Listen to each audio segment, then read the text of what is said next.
Hello everyone, welcome back to my 30 days Python learning challenge. Today is day 13 and we are going to learn one of the most important concepts in Python, which is functions. So let's understand functions with simple examples. First, what is a function?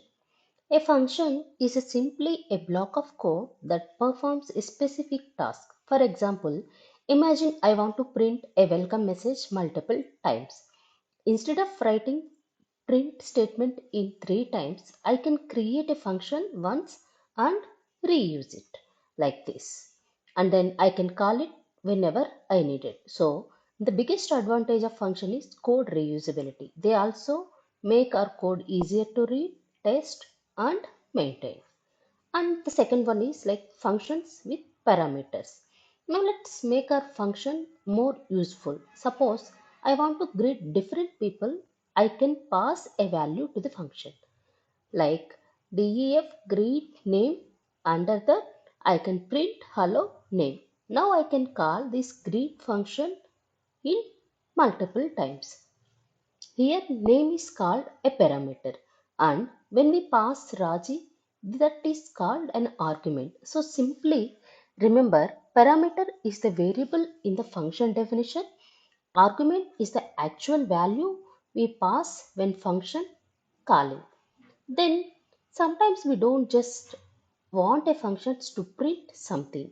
We want it to give us a result. That's where return comes in. For example, I have created one add function a comma b result equals to a plus b and return result. Now I can do sum equals to add 5 3 and then print sum. The function calculates the result and returns it back to us. This is very useful because we can store that result in a variable and use it somewhere else also. And also Python supports different ways of passing argument. The first one is positional argument. Here 10 goes to A and 4 goes to B based on their position. Next is keyword argument. Here we explicitly telling Python which value belongs to which parameter. We also have default arguments like greet name equals to guest like this. Now if I call greet, the output is hello guest. But if I call greet Raji, the output becomes hello Raji. And one interesting thing about Python is that a function can return multiple values also. For example, I have written the code like this. Now here one function can return multiple results also like print statement add x and add and print subtraction of y. So one function is returning multiple results as well. Now let's move to the next one like local and global variables. One more important concept is variable scope. A local variable is created inside a function and is normally accessible only inside the function. For example, I have created this function here x is a local variable and a global variable is created outside the function like x equals to 50. Here the function can access the global variable x. For now just remember inside the function is local and outside the function is global.